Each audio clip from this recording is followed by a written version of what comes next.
नमस्कार दोस्तों, मर गए। इन्हीं के एक टीम मेंबर सर्जी सेलिवर्स्टोव ने कहा, कैलाश पर्वत एक टाइम मशीन है। यहां समय अलग तरीके से चलता है और उम्र ज्यादा जल्दी बढ़ती है। ये क्लेम बहुत से लोगों ने बाद में दोहराया भी कि कैलाश पर्वत के पास नाखून और बाल ज्यादा तेजी से ग्रो करते हैं। डॉक्टर मुल्दाशेव ने तो ये तक कहा कि कैलाश असल में अंदर से खोखला है और इसके अंदर बहुत सारी गुफाएं हैं जिनमें एंशिएंट मिथिकल सिविलाइजेशन के लोग समाधि में हैं। ये क्लेम्स इतने वायरल हुए कि आज भी इंटरनेट पर अगर आप माउंट कैलाश सर्च करोगे तो ये कहानियां सबसे पहले आगे आती हैं। लेकिन आखिर कितनी सच्चाई है इन दावों में? क्या कैलाश के पास सही में समय अलग तरीके से बिहेव करता है? आखिर क्या कारण है जब माउंट एवरेस्ट जैसे दुनिया के सबसे ऊंचे पहाड़ पर हजारों लोग चढ़ चुके हैं तो कैलाश पर्वत पर आज तक भी कोई इंसान क्यों नहीं चढ़ पाया है? आइए समझते हैं कैलाश पर्वत के इस रहस्य को आज के इस वीडियो में।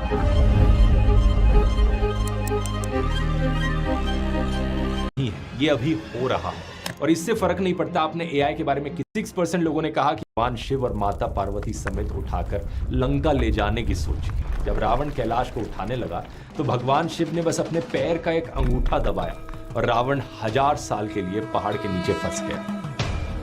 हिंदुओं की तरह ही बुद्धिस्ट मानते हैं कि कैलाश पर्वत पर बुद्धिस्ट देवता चक्र संवर अपनी पत्नी वज्रवाहरी के साथ मेडिटेशन करते हैं। इसी तरह जैन धर्म में कैलाश को अष्टापद कहा जाता है, जहां पर पहले तीर्थंकर ऋषभदेव ने लाखों साल कैलाश को लेकर एक ऐसा कैसे हो सकता है, इसकी बात आगे वीडियो में करते हैं। लेकिन लोगों का मानना है कि मानसरोवर लेक देवताओं का बादिंग प्लेस है और राक्षस ताल राक्षसों का। कहा जाता है कि रावण ने राक्षस ताल पर ही भगवान शिव को खुश करने के लिए तपस्या की थी। लेकिन सबसे इंपॉर्टेंट बात यह है कि 4 major Asian rivers Indus, Sutlej, Brahmaputra और करनाली जो गंगा में जाकर मिलती है, ये सब माउंट कैलाश के आसपास से ओरिजिनेट होती हैं। ये नदियां करोड़ों लोगों को पानी देती हैं। एक साइंटिफिक पर्सपेक्टिव से ये बात भी बहुत एक्स्ट्राऑर्डिनरी है कि एक माउंटेन रेंज के पास, सिर्फ इस एक पहाड़ी के पास इतनी सारी बड़ी नदियां निकलती हैं। लेकिन बात यहां खत्म नहीं होती। मैंने कहा था इस पहाड़ की शेप भी बहुत स्पेशल है। कैलाश पर्वत ऑलमोस्ट एक परफेक्ट पिरामिड शेप में है। इसके 4 फेसेस हैं, नॉर्थ, साउथ, ईस्ट, वेस्ट, जो 4 दिशाओं की तरफ अलाइन है। ऐसा एक नेचुरल माउंटेन में होना बहुत बहुत रेयर बात है। इतना रेयर होने की वजह से ही कैलाश को लेकर बहुत सी बातें कही जाती हैं।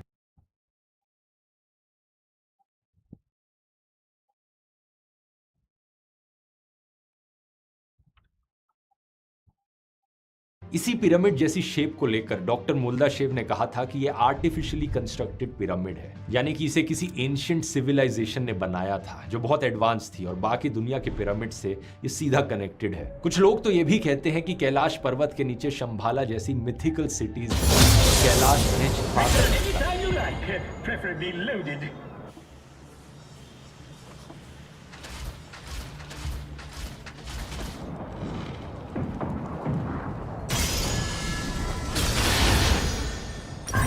my potions with salt water for that extra zing. As you know, one force of men. Enemy first blood.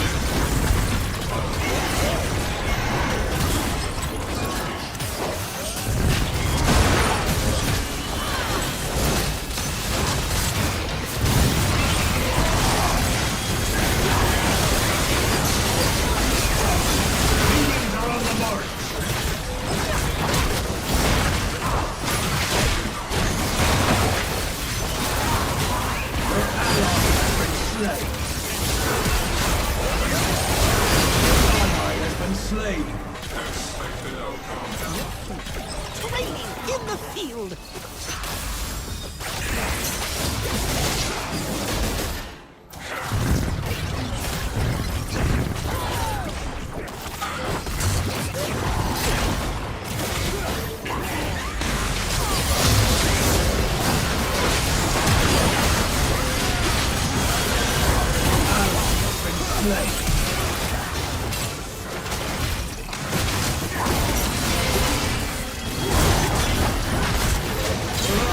Slain an enemy.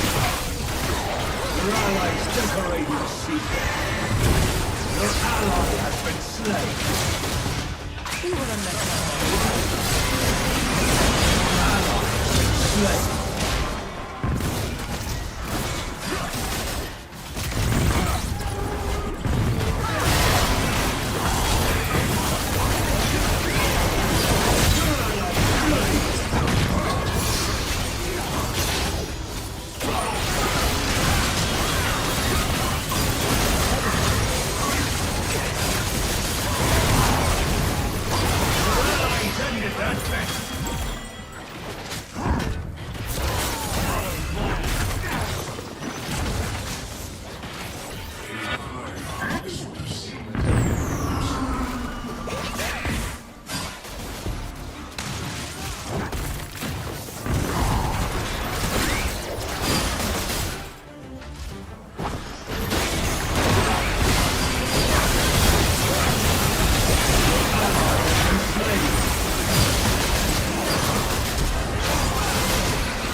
Feeding the fishes.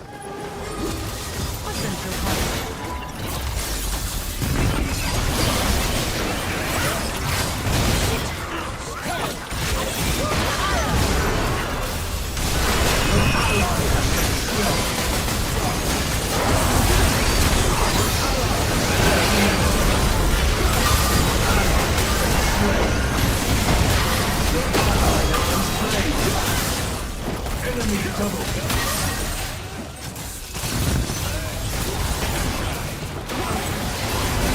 Enemies are on killing spree.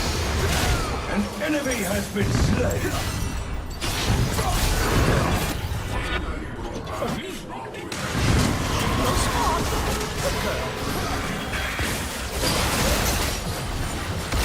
Are you smaller than before?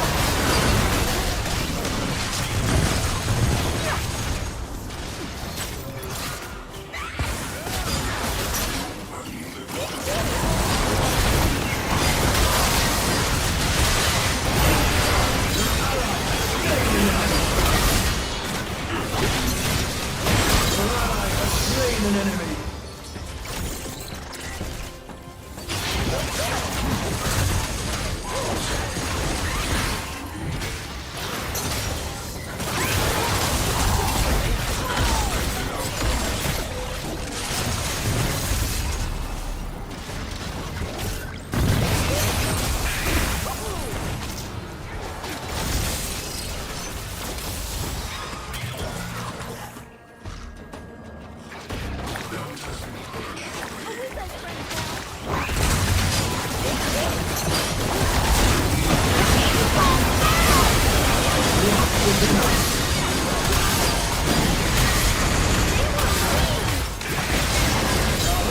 Worthy crewmate.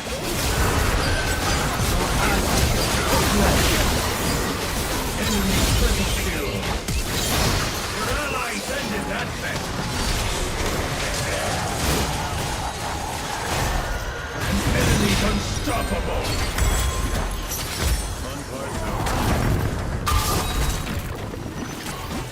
I sold 4 of them today.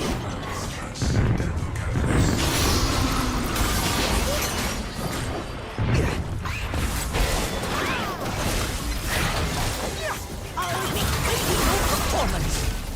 Play nice now.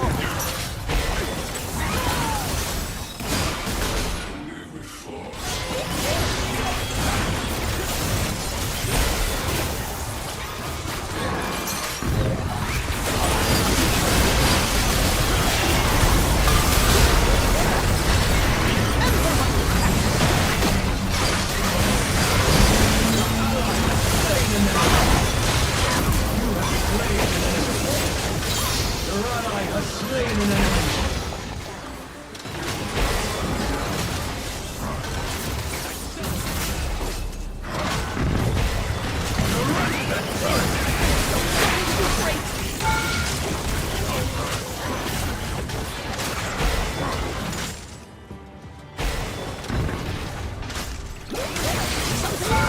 Burn something.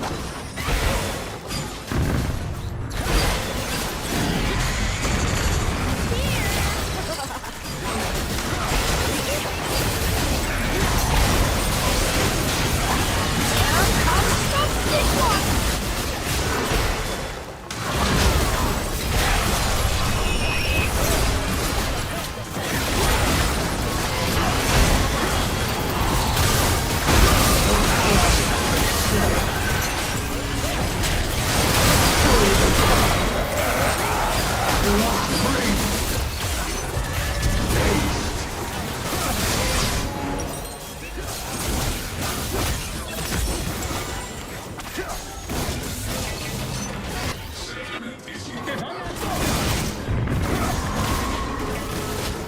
turret in splinters.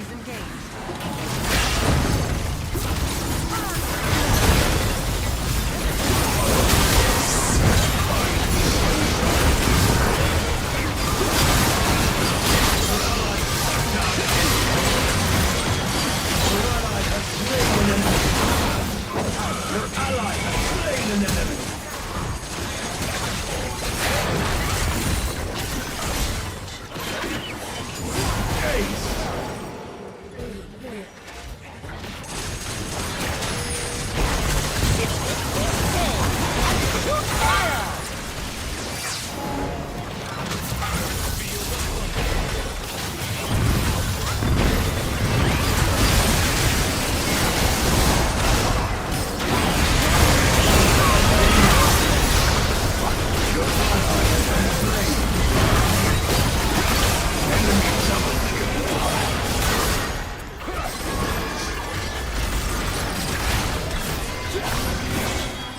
Enemy triple kill. Nothing. Enemy quadra kill. They come regret it.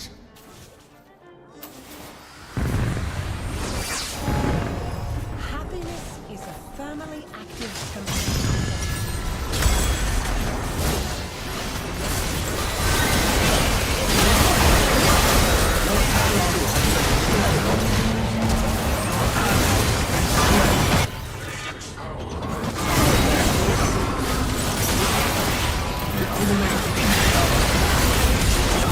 Down an enemy.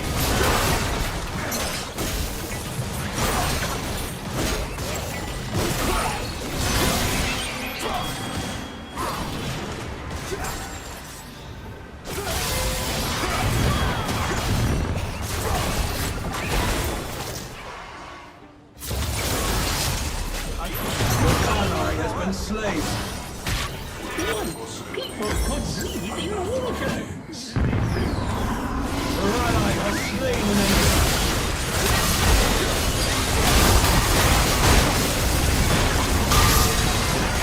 Twice the battle. Allies lost within her.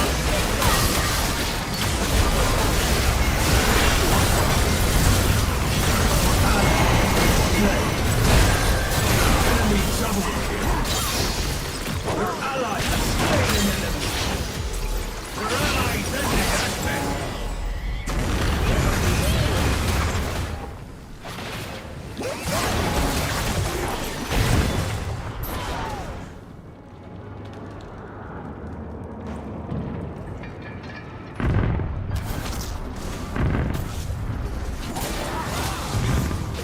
There's evidence to suggest that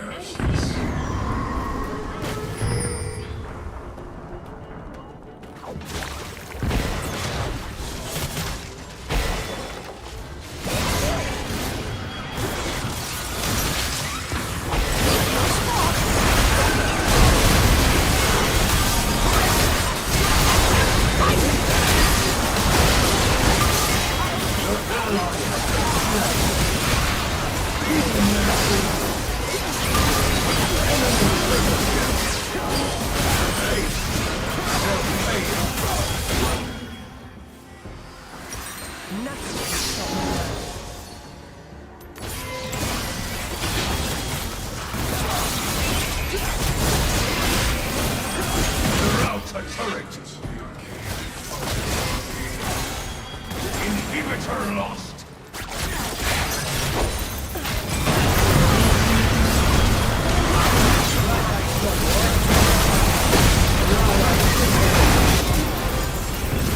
Yes, I know who you are.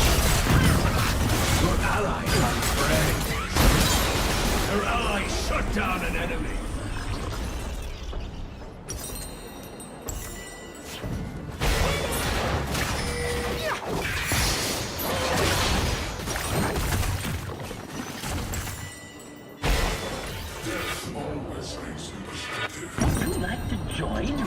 expedition? It will serve you splendidly.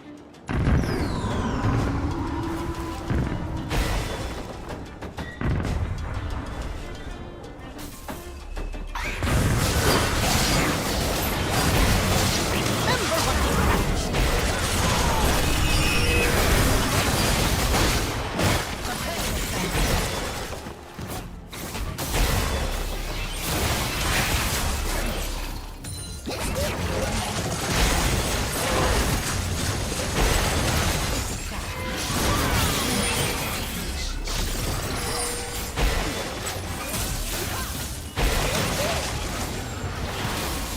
Who's a good dragon? You are.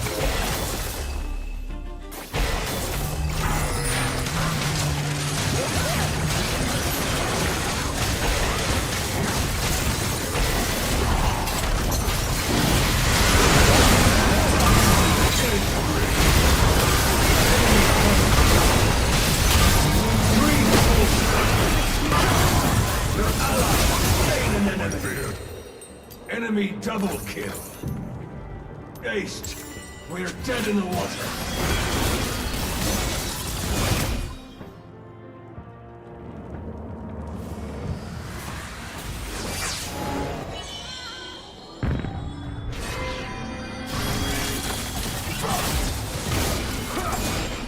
Undersea exploration.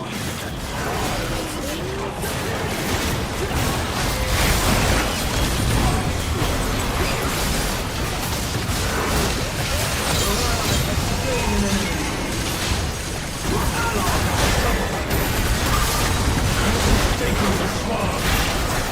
Ally triple kill.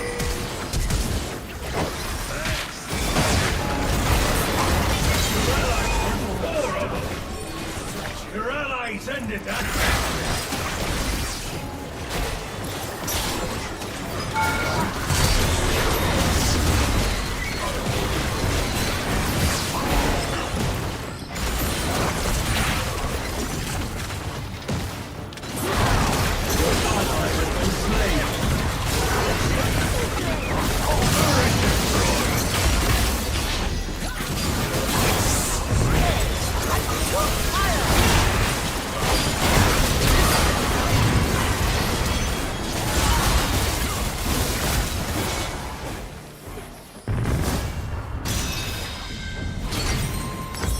Your ally has been slain. Your error is no challenge.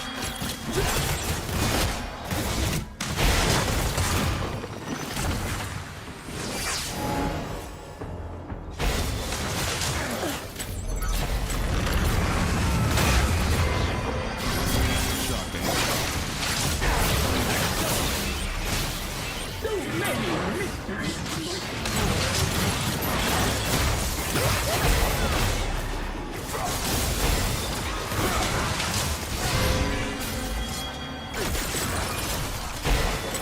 Your inhibitors respawn!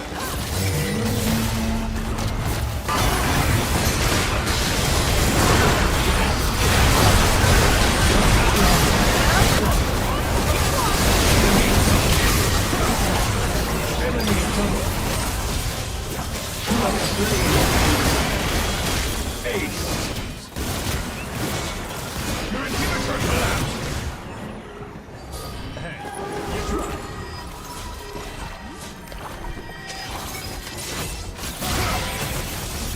The turret's been destroyed! You're out, a turret!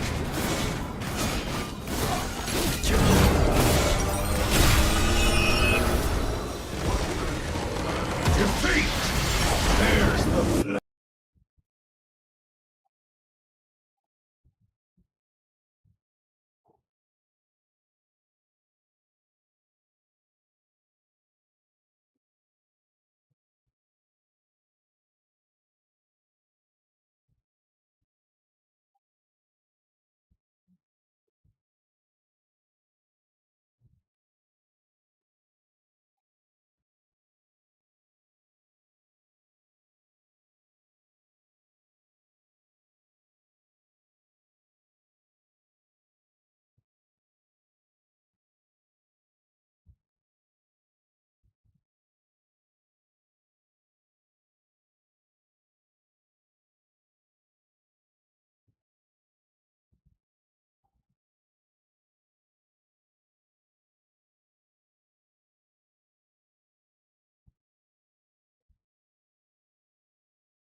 हालांकि सबसे popular claim जो किया जाता है वो है time dilation को लेकर, जिसकी बात मैंने वीडियो के शुरू में भी करी थी। कहा जाता है कि कैलाश के पास समय बहुत डिफरेंटली बिहेव करता है और जिन चीजों को होने में हफ्तों लगते हैं वो कुछ घंटे में ही होने लगती हैं। 12 घंटे में ही बाल और नाखून इतने बड़े हो जाते हैं जितने नॉर्मली 2 हफ्तों में बढ़ते हैं। और सुनिए, जग्गी वासुदेव ने तक कहा था कि कैलाश पर 2.5 घंटे बिताने के बाद उनकी उम्र 10 से 15 साल कम हो गई। In 21 days, I was in Kailash. I took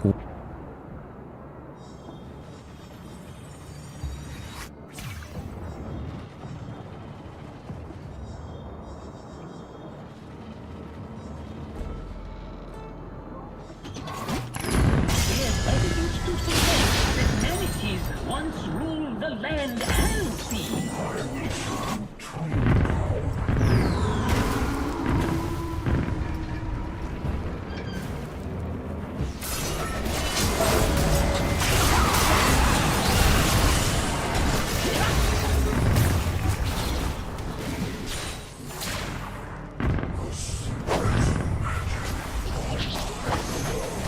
Here come the mean.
Slain.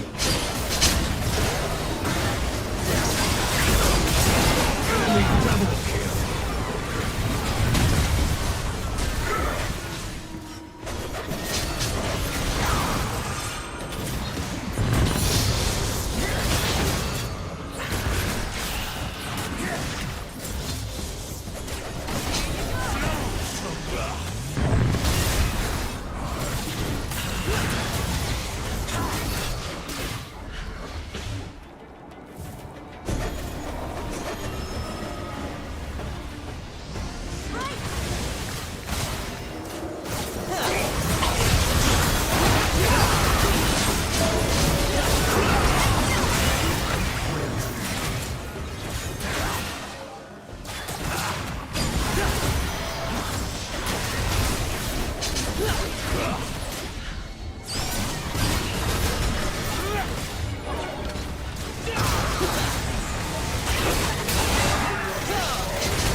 allies decorated.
friends. Shut down! I seem to be gaining some new fields. Your ally shut down an enemy.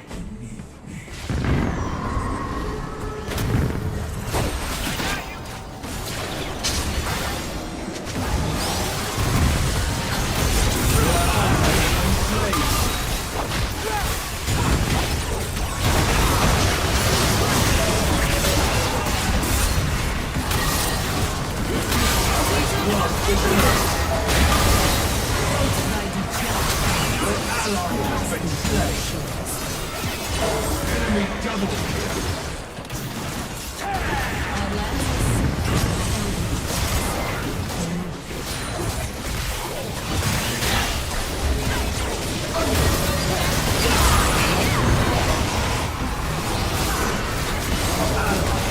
Slain. Burning his coil. Your allies ended that mess. Your ally has been slain.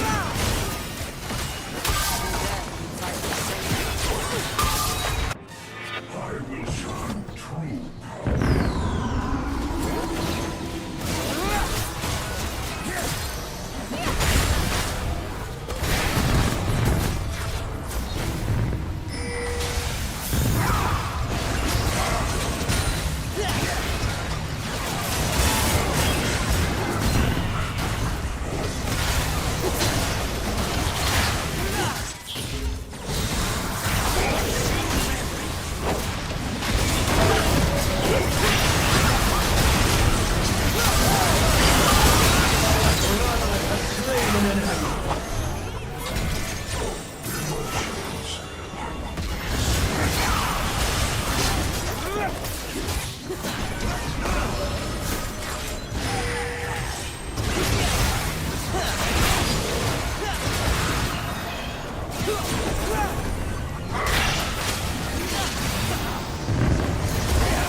of infinity.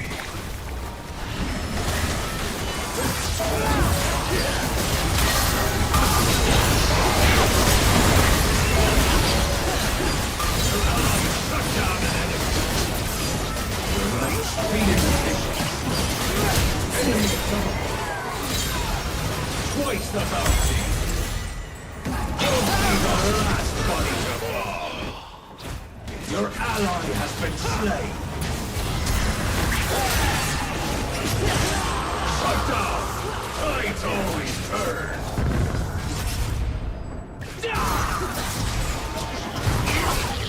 Sea monsters are no more visible.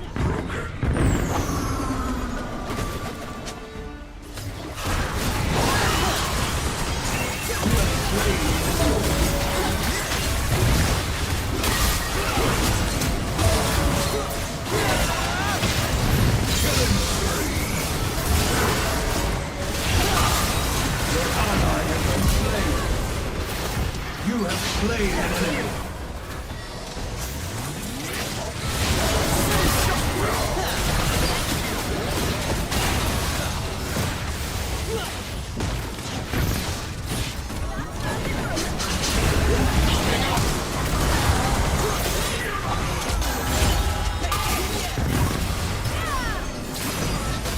That's two of yours down. Your allies decorating the seabed.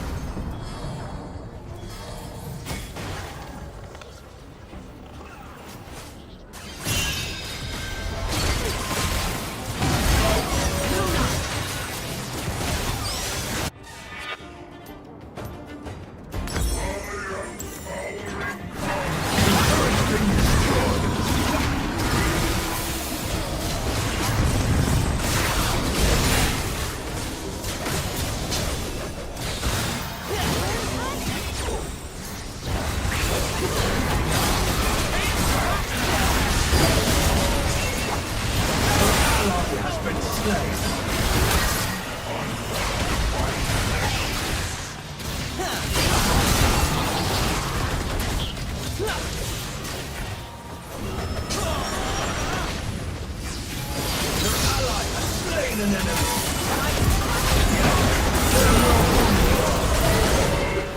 You lost 3. Aced. What would my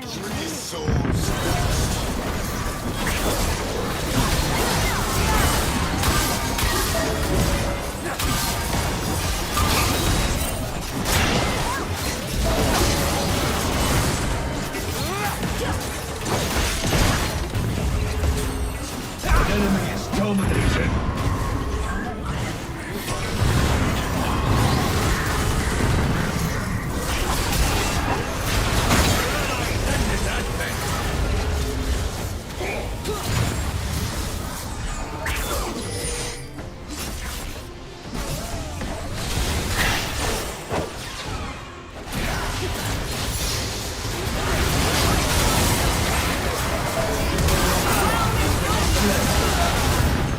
Your ally has been slain.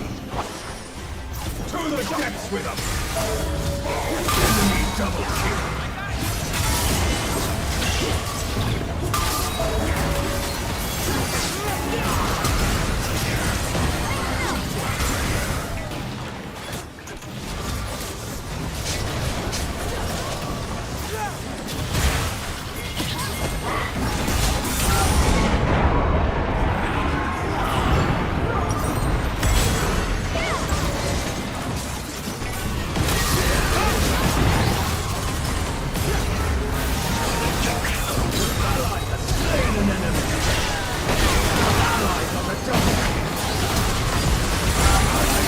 His innards.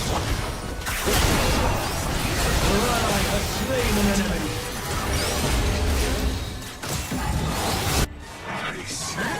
Your ally struck down an enemy.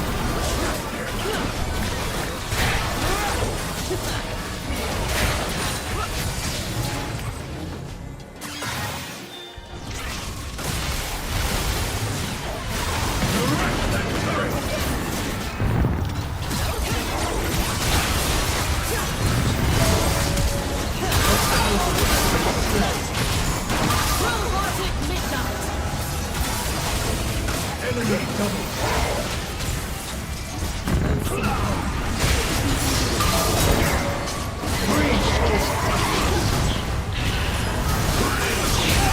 Ally has been slain. Too good an end for him.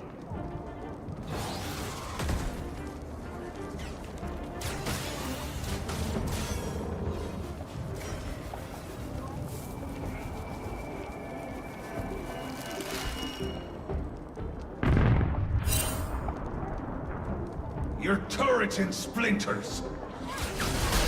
Enemy rampage. Your ally has been slain.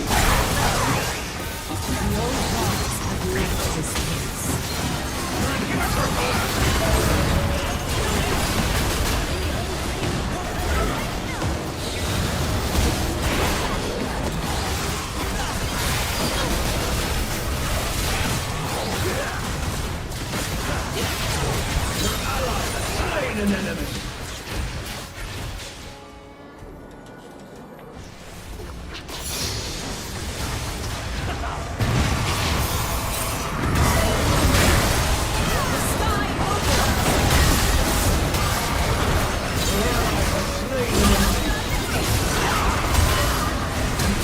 Unstoppable! Your allies ended that bet! Ally double kill!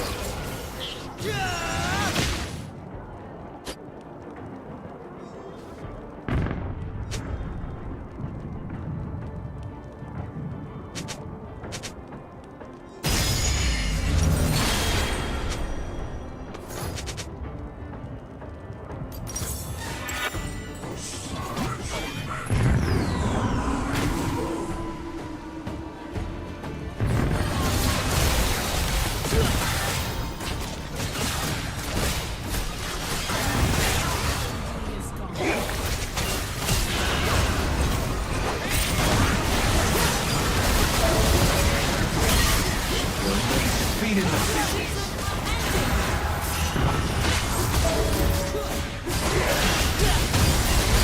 Your ally has slain an enemy. Your ally has been slain.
Gaze upon the moon.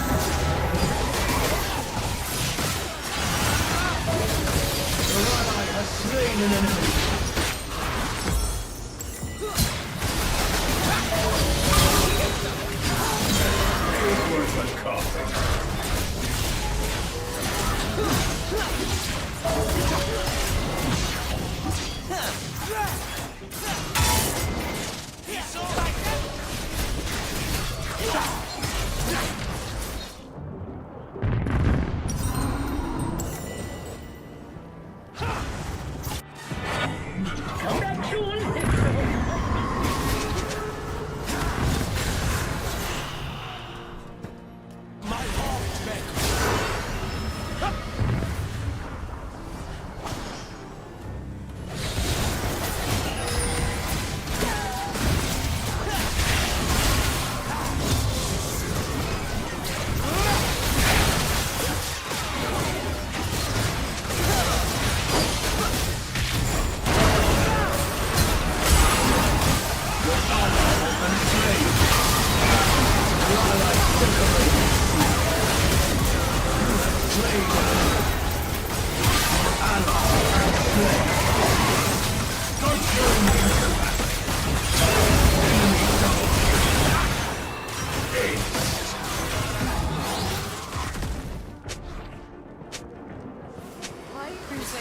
Go to thy degenerate gods. I cast them from your shields. Your inhibitor's been destroyed.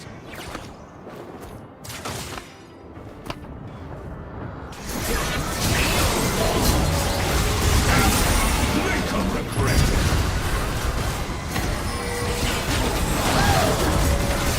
Your ally has been slain.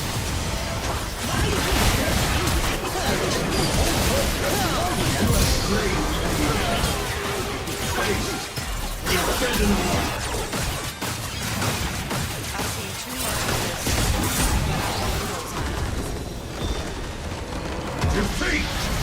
There's the flank.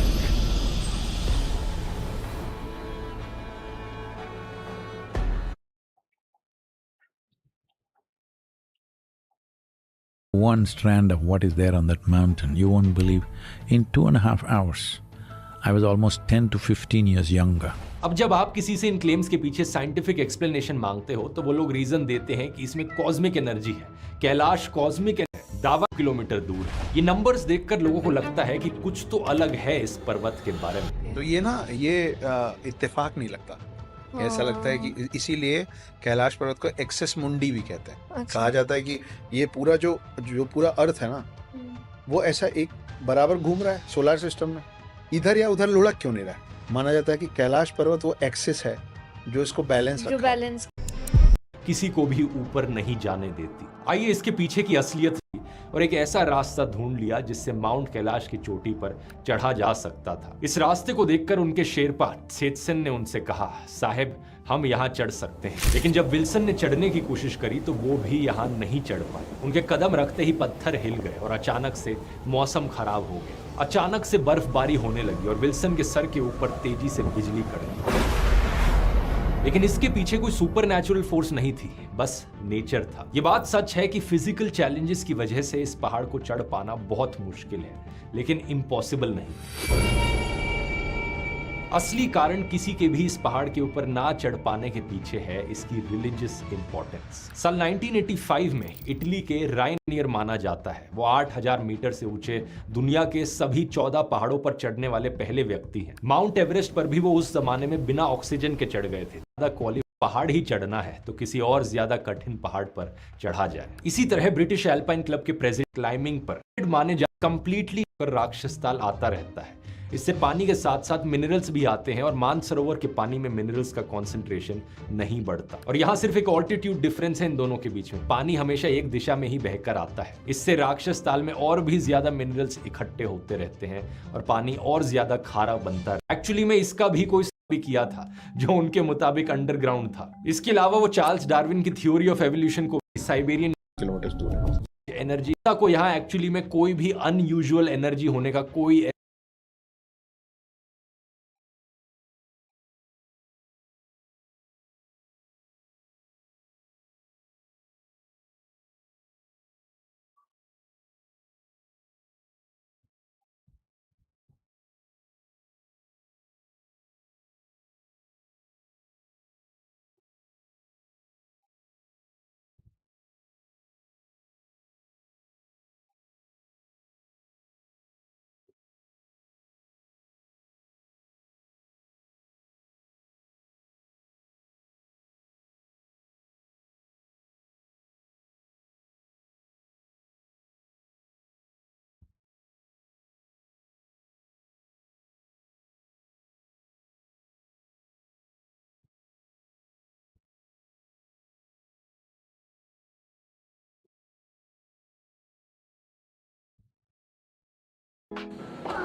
And what a way for Nadal's title defense to end in Rio.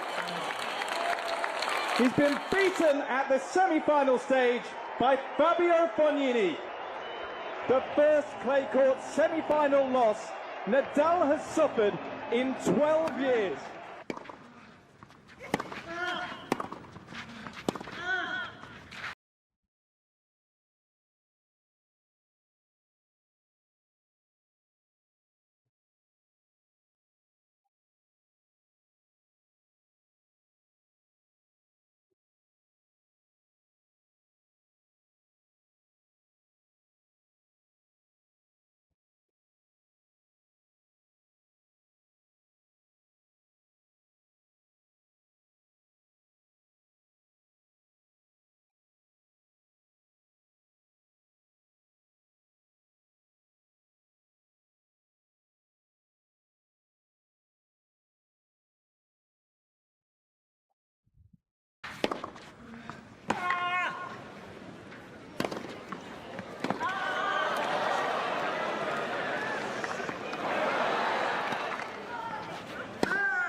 A leader in life, a shopkeeper in death. My time in Kinku did not prepare me for this.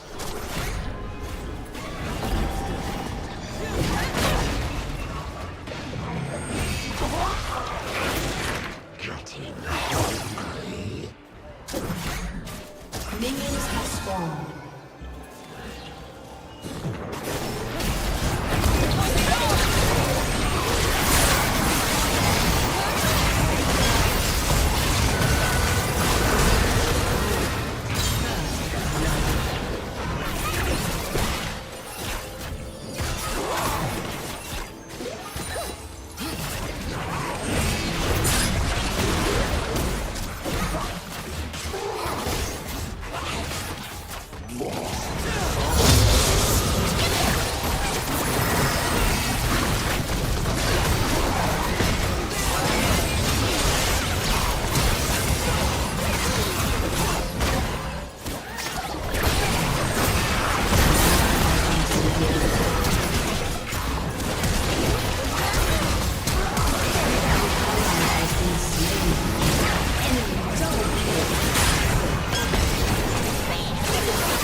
Double kill.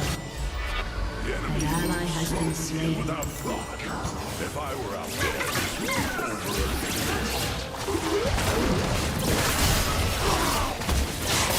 You have slain an enemy. Shut down.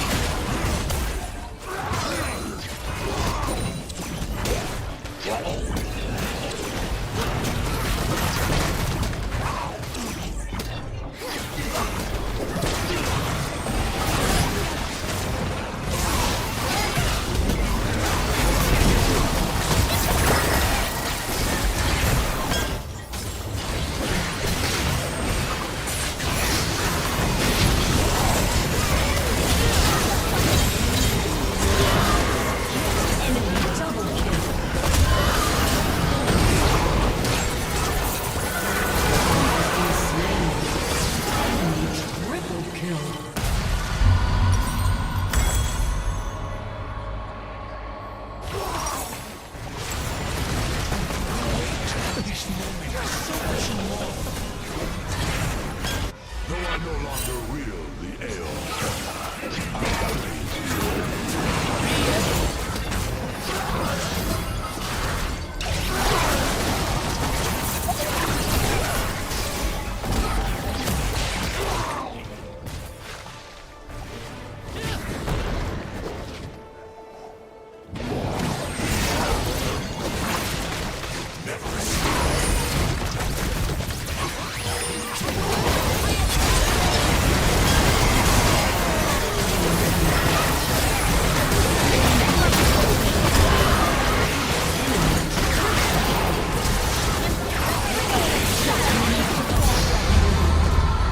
Shut down.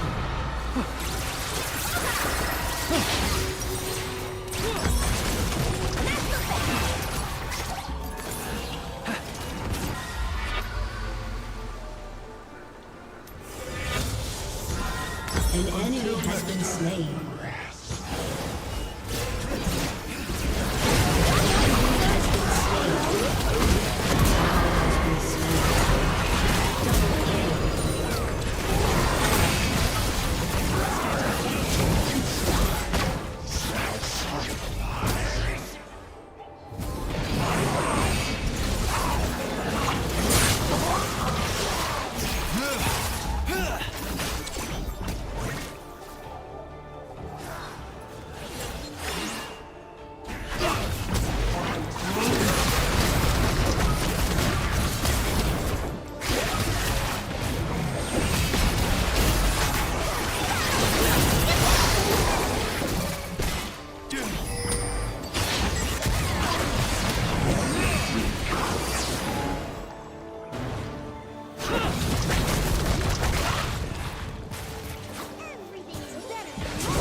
Has been slain. An enemy has been slain.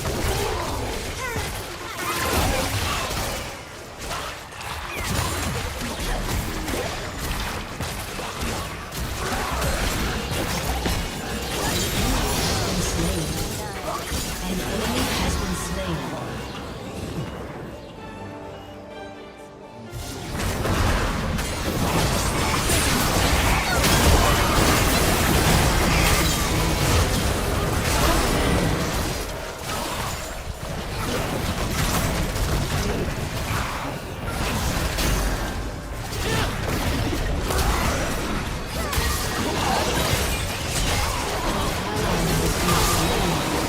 Enemy double kill.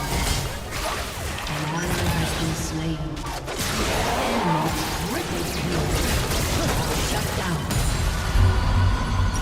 Bam! Thanks for the practice. Lights out.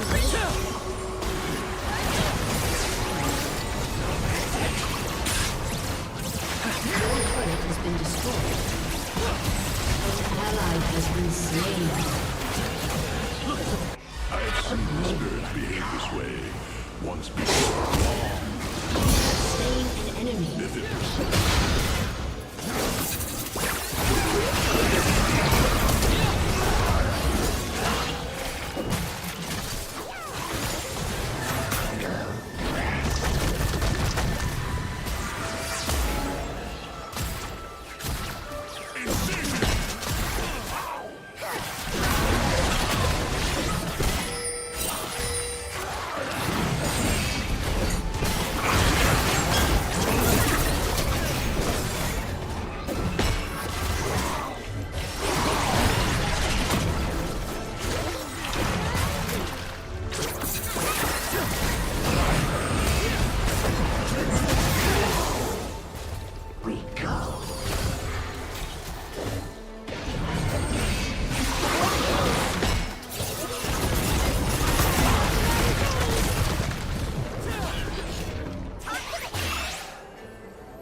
Ace. An enemy has been slain. Every living thing is my son.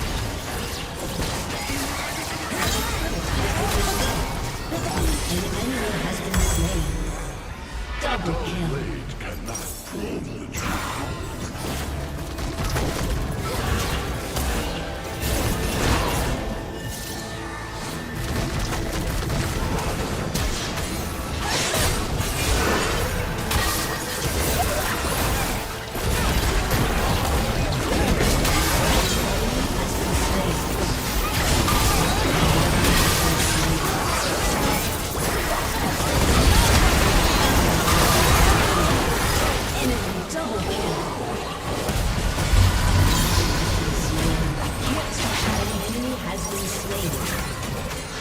So cool.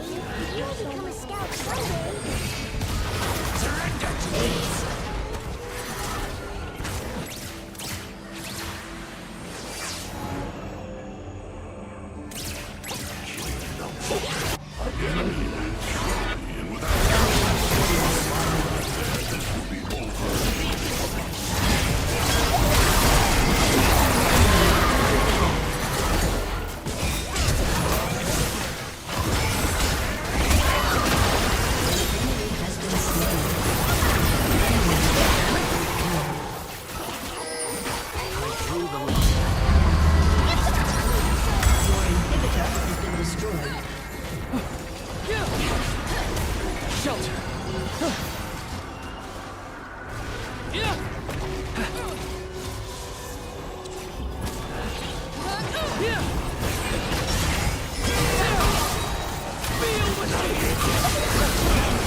It is freeing to see such spirit.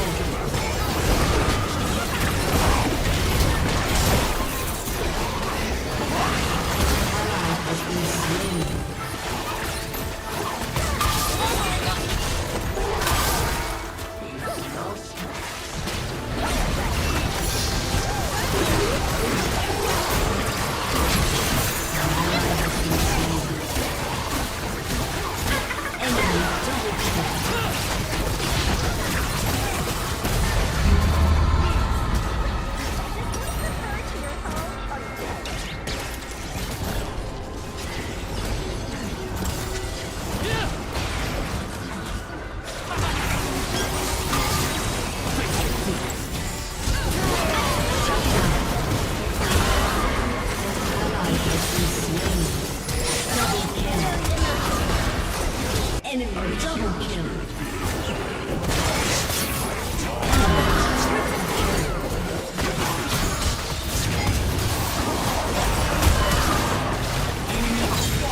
kill. Shut down. Aced.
blood.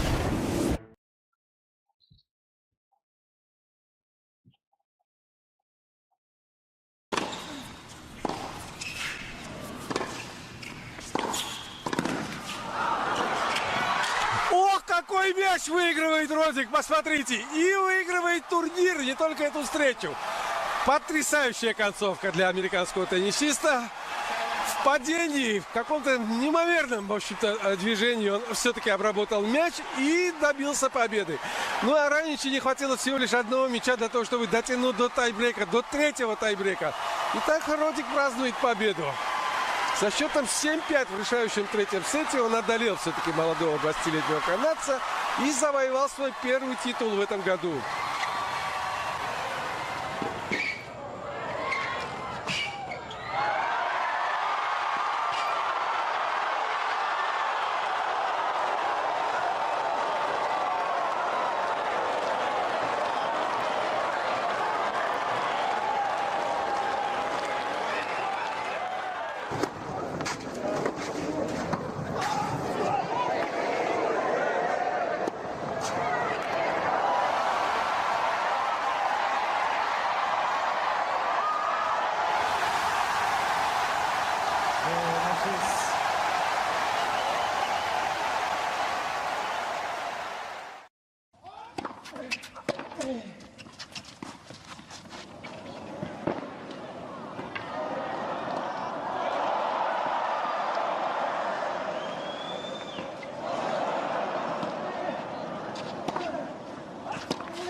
Tennis from another level from Novak Djokovic.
These are cricket legends versus cricket legends.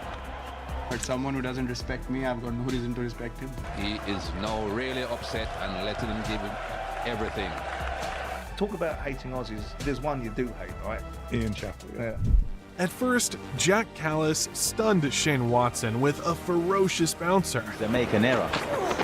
Oh, hello. Where's all this coming from? Well, he slipped himself there, Jack Callis. That was 142 k's an hour. Terrific delivery, steep bounce, good aggressive short ball.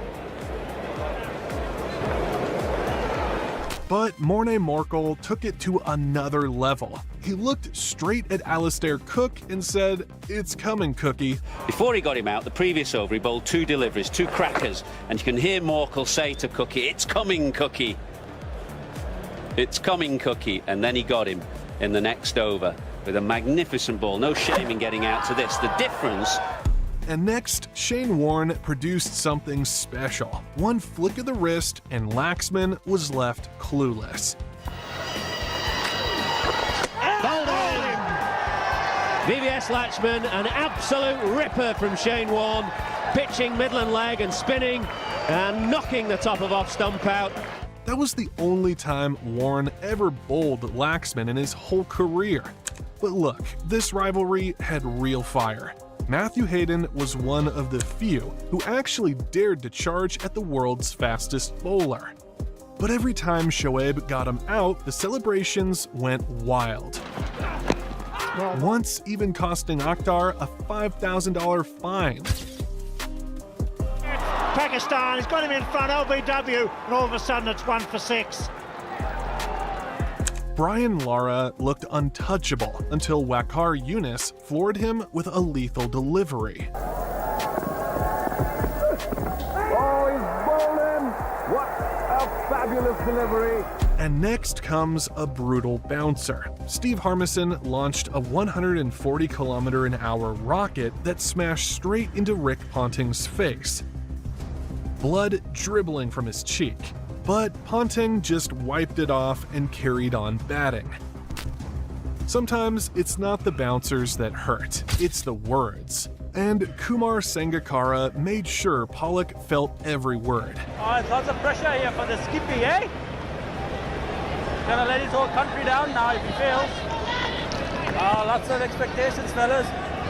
Come on. Oh man, the weight of all these expectations, fellas.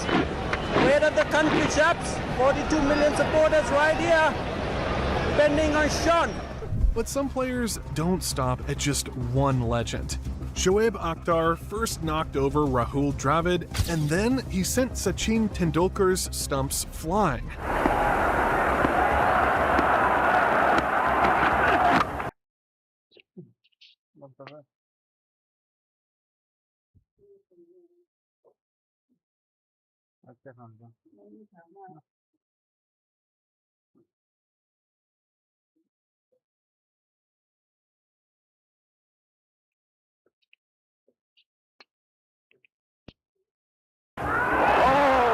Superb delivery by Shoaib Akhtar.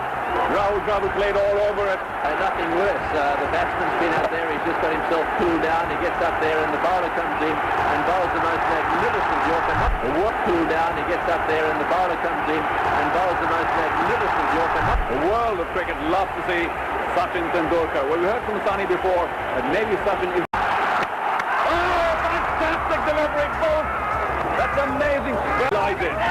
Dwayne Bravo. His variations had Yuvraj searching for underestimate Dwayne Bravo. Don't underestimate Dwayne Bravo. His variations had Yuvraj searching for answers. And the pressure now is on the bowling side. 2 to win from 3 balls. A single will tie the match, but that's not going to be Yuvraj's aim. When they've got themselves in this kind of position, here we go. Bravo to Yuvraj. Bowled all over. West Indies have won. Slow ball. Oh my goodness gracious. Miracle. Absolute miracle. Dwayne Bravo is the hero. From zero to hero for Dwayne Bravo. being struck by Yuvraj for 2 successive fours. Celebrations all around Sabina Park. If you thought that was crazy, wait till you hear what went down in a bar at 2 a.m. David Warner punched Joe Root in Birmingham after a Champions Trophy match. The story goes, Root was wearing a wig in Aussie colors as a fake beard, but Warner snapped, thinking he was mocking Hashim Amla. Obviously it occurred that I had struck Joe Root in the face, and I'm here today just to put my hand up and, you know, apologise publicly to Joe, and to basically say that I'm owning up, putting my hand up. I'm responsible for my actions. Extremely remorseful. I'm extremely apologetic. Should not have happened. I've exchanged text messages with Joe. He accepted my apology, which I'm thoroughly grateful for. But Dale Steyn made life terrifying for Mike Hussey. In the 2009 test, he bowled an overpacked with brutal short balls. It felt less like 6 deliveries and more like 6 rounds in a boxing ring. And it's the only time I've ever lost it on a cricket field. So Dale Steyn comes in, and first ball bouncer straight past my eyebrows. Next one hits me on the shoulder, got one on the ribs, another one past the eyebrows. I think I got a top edge on one that flew over the slips for a couple, and I could actually just feel the blood just start coming up my legs. Off the batsman, and could quite easily have gone down to fine leg, could have easily shirked the work. Here's the man back on the square leg boundary. It may be that they feel that Hussey might have a hook or...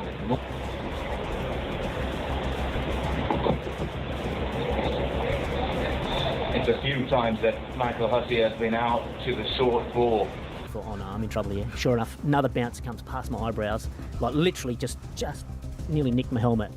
And he came down, he stared at me, and I said, F you, Dale Steyn. He said, what do you say? I said, F you, Dale Steyn. He goes, you're shitting yourself, aren't you? Good oath, I'm shitting myself. Anyway, I had to laugh afterwards because the umpire came up to Dale Steyn and said, mate, stop sledging the batsman, you you just get back and bowled. And Dale's like saying, I didn't say anything. He was the one saying it to me. Anyway, where Hads comes into it is I managed to survive that night. It was late in the day. I don't know how I survived. I was back. But look, this next one takes us all the way back to 1981, when 2 legends nearly turned Test cricket into a street fight. Javed Miandad pushed an in-swinger from Dennis Lilly to the onside and went for a run. But on his way, he collided with Lilly. From the footage, it looked like Lilly deliberately blocked him, and Miandad shoved past to complete the run. What came next was absolute madness. Lilly kicked Miandad, and Miandad, holding his bat like a spear, charged right back. Well, this is absolutely disgraceful. It really is absolutely stupid. I cannot understand. Lilly actually asked for that. He encroached upon Javed Miandad's line, and we very nearly had ourselves a fight on the ground. That was wild. But Sachin versus Warren? That was legendary. A battle that defined an era. Warren was a nightmare for batsmen everywhere. But against Sachin, he never quite found the answer. In 29 international clashes, Warren got him out only 4 times. Their rivalry hit its peak in the 1998 Sharjah Desert Storm, when Sachin absolutely destroyed Australia. He just synced mentally. Oh, well played. That's 4.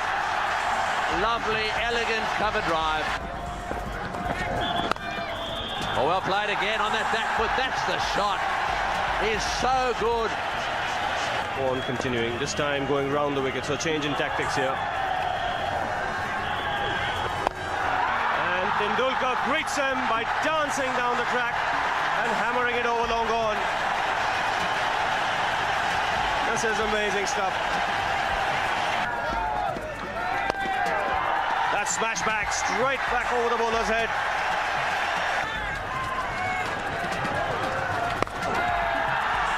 And he's not finished yet. Consecutive boundaries for Tendulkar. Sometimes don't come about. Oh, he's hit this one, Miles. Great shot. Oh, it's a biggie. Straight over the top. The little man has hit the big fella for 6. He's off his size. Don't seem to. Oh, this is high. What a 6. What a 6. Way down the ground. It's on the roof. It's bouncing around on the roof. Warren himself admitted later those knocks gave him nightmares. I said, I think I'm going to go to bed tonight having nightmares about Sachin smashing me all over the park. But this next legend versus legend feud has dragged on for more than 5 decades. Ian Botham versus Ian Chappell, cricket's most infamous off-field rivalry. And it all began in a Melbourne bar back in 1977. A 21-year-old Botham with just 2 ODIs to his name had enough of Chappell's constant digs at English cricket. What happened next depends on who you ask. Botham swears he flattened the Aussie after 3 warnings. Chappell insists Botham threatened him with a broken glass. Either way, that night turned them into lifelong enemies. As recently as 2023, the fire's still burning. Both traded barbs in the documentary The Longest Feud. Things don't change. Why would they? No reason at all. As long as you're happy with that, that's good. Yeah, I'm very happy with it. I've heard so many lies, I don't want to get involved. What, the ones you've been telling him, mate? Oh, yeah, so what glass did I threaten you with? That's just complete bullshit. Once a liar, always a liar, mate. I know, you're doing a pretty good job. Well, your own brother had to pull you off at one stage. Sorry? At Sydney, cricket ground, your brother told you to get back in the slips. I wasn't fielding in the slips. Well, whatever he told you to clear off whatever. No, he didn't. Oh. So it was fine for you to swear at me in Adelaide, but not for me to swear at you in Sydney. That was fine. That's you live by the sword, you die by the sword. I don't care, I'll go up to you head to head anytime. But if you give it out, you've got to be able to take it. And your problem is, you can't. According to you. No, I can't. Here we go. But when you played against the Aussies, did you hate? There's one you do hate, right? There's only one. Yeah. Chappell, right? Ian Chappell, yeah. Well, sat there talking to while he's calling you a liar. He's just so full of bullshit, it's unbelievable. Right. Is that going to end this feud? I mean, no. He's an 8-year-old man. 2 legends, same first name, opposite corners, and absolutely no chance of peace. Some rivalries in cricket are so fiery, they leave behind images fans can never forget. Flashback to 2002 at Eden Gardens. India had just lost a thriller to England, and that's when Andrew Flintoff ripped off his shirt, waving it around like he was the king of Eden Gardens.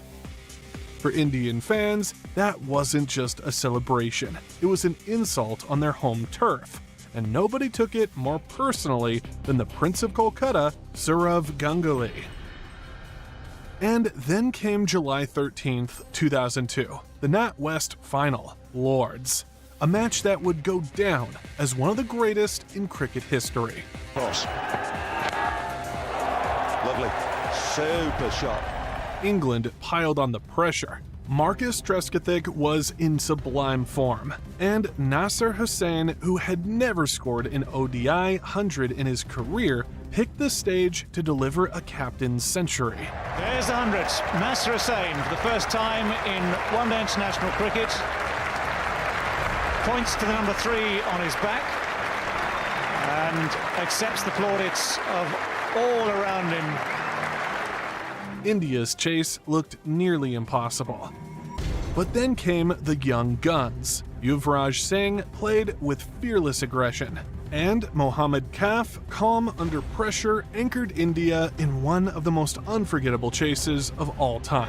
India home, Lords goes wild. The nation exploded in celebration as India pulled off the unthinkable. And right there on the iconic Lord's balcony, Ganguly had his moment. Fueled by months of burning retaliation, he ripped off his shirt and waved it in the air, giving Flintoff a taste of his own medicine. Flintoff had done it in India's fortress, and Ganguly answered at the home of cricket.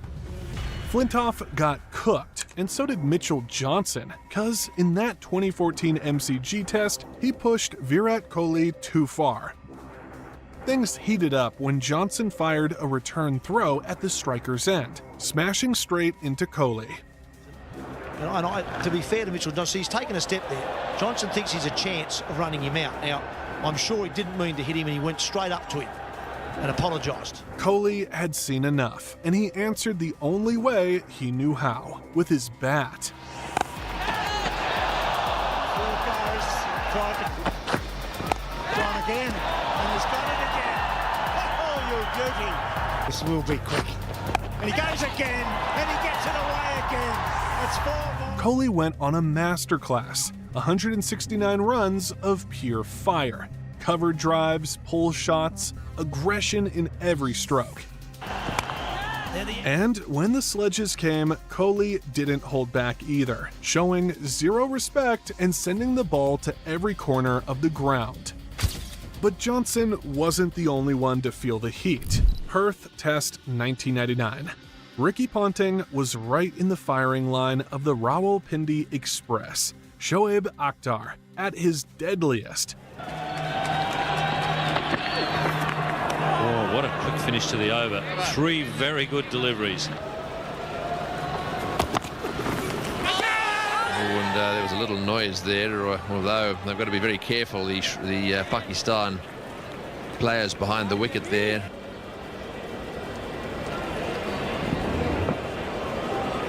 The helmet somewhere around about, but it definitely wasn't the bat. Ball after ball over 145 kilometers an hour, crashing in like thunderbolts. Ponting was forced on the back foot. He was just surviving, nothing more. Which must have been, Jeff Thompson, they tell me, used to bowl like the wind, but must have been the fastest over ever bowled in Test history. It was unbelievable. I was at the other end giggling and sort of chuckling at Ricky, who was almost got to a stage where he thought, this is so quick. He had a smile, but usually you'd be all tense and pumped, but he was having a smile because that one over from Akhtar, bowling with the sea breeze behind him at the whack on a fast bouncy wicket, was as quick as I've seen in a game of cricket, I think. Shoaib had him cornered that day, but not all cricket wars happen on the pitch. Some end up in the courtroom. It all began in the late 1990s. Imran Khan, Pakistan's captain, one of the game's most charismatic figures, gave an interview where he reportedly called Ian Botham and Alan Lamb uneducated racists, saying they never respected Pakistan and carried a racist attitude toward him and his team. That's a statement you don't throw around lightly. Botham and Lamb struck back, suing Imran for libel in what quickly became one of cricket's most sensational off-field showdowns. And it didn't stop there. Botham's lawsuit also included allegations about a May 1994 article in which Imran supposedly accused him of ball tampering. But in the end, the jury ruled in Imran's favor, much to the shock of Botham over court costs. Some rivalries don't need words. Every ball tells the story. Brett Lee versus Sachin Tendulkar. Pure pace against pure class. Lee, a human cannon racing down the pitch at 150 kilometers an hour. Tendulkar, unshaken, slicing through every delivery like warm butter. Lee actually dismissed Sachin more than anyone else in tests. But the numbers don't tell the whole story, because when Sachin hit back, he lit up the game like no one else. And the one clash fans never forget, the 2008 MCG ODI. Lee at his fastest, Sachin ice cold. Oh, and in the air but wide of Clark, just wide of him. It went like a rocket to the boundary.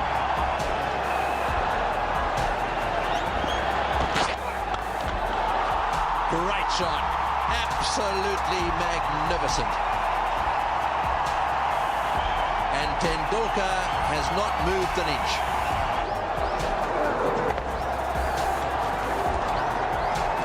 Playing shots like that. And again, straight down the ground. Every Indian in the stadium on their feet. What a shot. 3 lethal deliveries, 3 flawless strokes, each racing to the rope.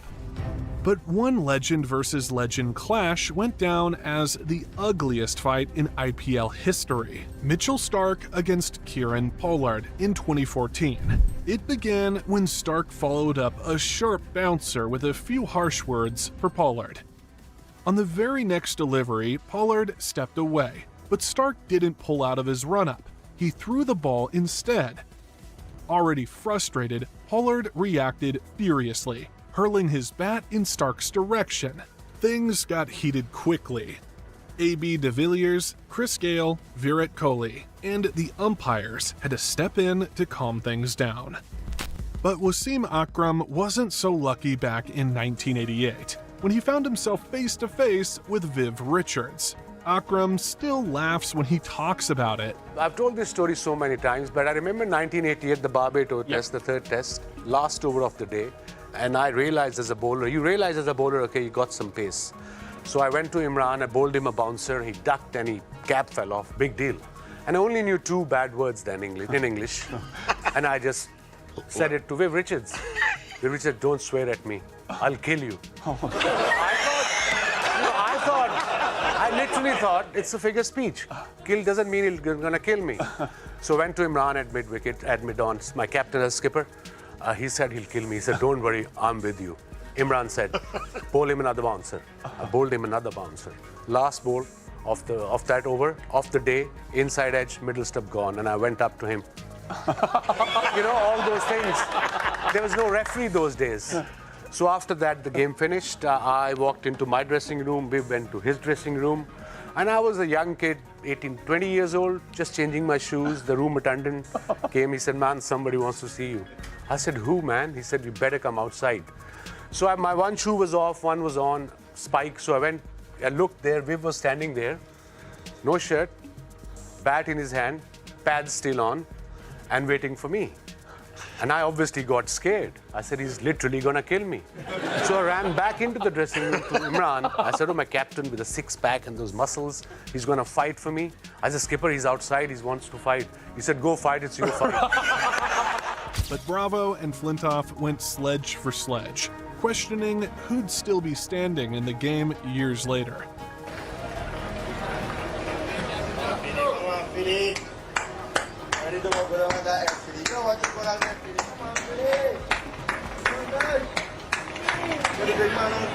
Come on. Tell you what, Glenn, let's see if you're around in 3 years, eh? Let's see where you are in 3 years' time. Okay. This game, we've got a funny way of biting you up the outside. We'll see it all, mate.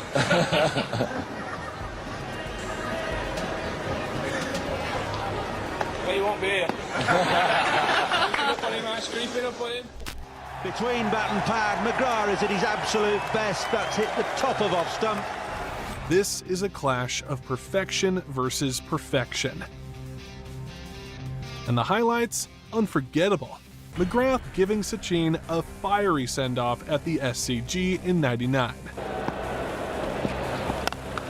Good shot, a real half volley, and he thrashed that through mid-off. Gone again. Fleming, no hope. 1, 2, 3 bounces into the fence. Douglas taking McGrath on here. This is a great battle. Oh, that's what happens when you pitch up. So the master has the last laugh. He thrashes him down the ground for 4 more. This is a great over for India.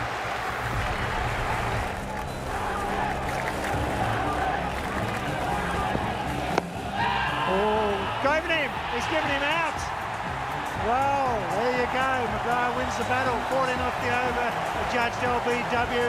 Seem to be cutting. Getting the underneath edge on that one, but broke a and kept backing away during his run-up.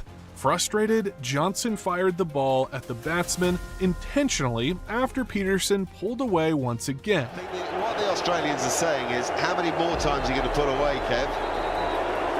And Kev's saying, well, there's a lot of people moving, a lot of stuff blowing around, and there's a bit of rancour out there. Yeah, well, he does it a lot, Kevin Peterson. That's at least 3 I can remember in this innings alone. Johnson's next one was absolutely brutal. 2009 Cricket T20 World Cup. West Indies against Australia. Chris Gayle targeted Brett Lee and smashed 27 runs a single over. And you were playing against Australia, and you hit Brett Lee at full pace back over his head twice into the pavilion, and I thought that was it was a big change in T20 cricket worldwide, because you took apart one of the best fast bowlers in the world. Yeah, you're right.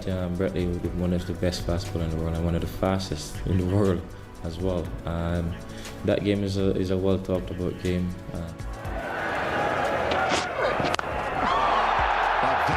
Will take some pulling back.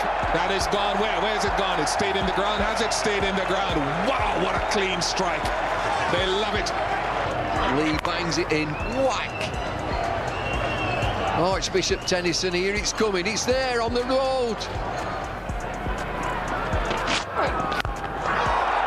He's picked it. That we've seen all. Whack. Fiddler on the roof. Here we go. What do you think, Brett?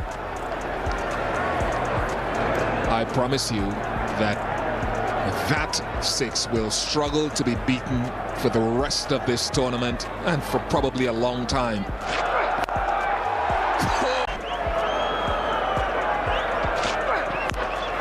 Gayle, I mean, it's not huge, but at the Oval, and I thought, I want to bounce him, but because the Oval's not a huge oval, it's decent down the ground, but it's not huge in those pockets. And I thought if he gets onto one here, it's going to go for 6, which would be pretty embarrassing. I'm not the first guy to get hit for 6 by Chris Gayle, mind you. And then as I'm running in, I changed my mind process, the thought process changed, and I thought slower ball option. I've delivered this blancmange slower ball into the wicket. He just said, thank you very much. He went bang, he hit me over the boundary rope for 6. Over the stand for 6, over the road into the school across the road. And that goes out as one of the biggest sixes that's ever been hit off me, probably the biggest. And it took us about 10 minutes to find the ball. Yeah, it was a turn against us. Was terrifying enough, but facing Curtly Ambrose was terrifying enough. But in 1995, Steve Waugh made the mistake of pushing him further, swearing at him after a fiery bouncer. Ambrose stood shocked, and when Waugh repeated it, the 6'7" giant lost it. Ambrose threatened to knock him out on the spot, only to be dragged away by Richie Richardson. I was born to him, you know, I'm a normal stay and all that stuff, and apparently he swore to me. I asked him really, did he swear with me? And he didn't say yes, he didn't say no, he just said, I can say what I want. So that tells me he did say it. And then that's when I lost control. That was a moment of madness on my behalf. I said to him, don't ever swear to me again. You understand? Or else I will knock you out here. I have no career left. I could do what I got to do with you, and they banned me from cricket. I don't care. I really lost it. A bit disappointed Richie got involved in it. I was at that part. I would have been interested to see who would have come out on top of that one. I really wanted to physically, you know. But at the end of the day, I was quite happy that I didn't really beat Steve Waugh, because Australia would have lost a great cricketer. You know, he probably would have been dead or something, you know. Opening the innings for England in the 90s wasn't just tough, it was brutal, and no one knew that pain better than Michael Atherton. Glenn McGrath got him 19 times, Ambrose and Walsh 17 each, but none of those battles hurt like Alan Donald. At Trent Bridge in 1998, Atherton edged one to the keeper but stood his ground. And they are convinced it's out. Steve Dunn has not moved. Now, Alan Donald can't believe it.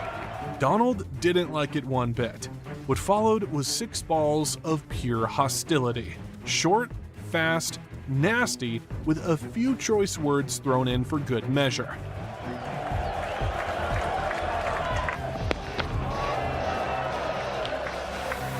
Donald is really upset. He is now really upset and letting him give everything.